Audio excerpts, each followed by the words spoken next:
Bonjour et bienvenue dans cette revue d'actualité de ce vendredi 6 décembre 2024. On démarre avec le mercato.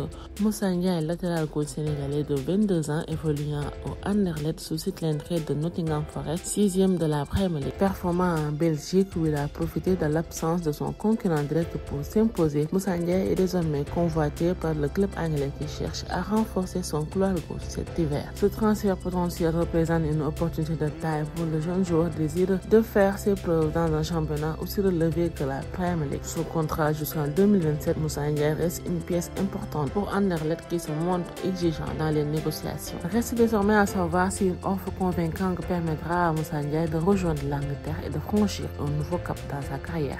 On enchaîne avec le basketball avec l'ASC Ville de Dakar qui connaît désormais ses adversaires pour la Coupe d'Afrique féminine des clubs qui sera organisée du 6 au 15 décembre 2024 au stade Marius Ndiaye de Dakar. Lors du tirage au sort organisé ce jeudi, les champions du Sénégal ont été placés dans le groupe A aux côtés d'Al Ahly de l'Égypte, de FAP du Cameroun et de MFM du Nigeria.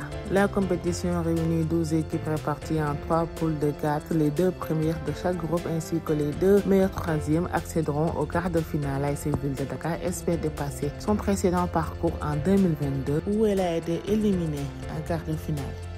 Une touche de lambe pour mettre fin à cette revue d'actualité de ce vendredi avec le camp de Cité qui n'accepte toujours pas le verdict du CNG. Le camp de Cité dirigé par son manager Max Margan persiste dans sa contestation de la victoire de Modulo lors de leur combat du 24 novembre dernier malgré la décision de la commission de discipline et de règlement qui a confirmé le verdict initial, victoire de Modulo par avertissement. Face à ce rejet, l'écurie Ransar a décidé de faire appel auprès du bureau exécutif du CNG. Max Margan a affirmé que la procédure suit son cours et que l'équipe reste dans son droit tant que l'appel n'a pas été rejeté. Le camp de Cité reste convaincu que leur lutteur est le véritable vainqueur du combat. Voilà ce qui met fin à cette revue d'actualité de ce vendredi. Restez connectés sur les différentes plateformes de wisport.com.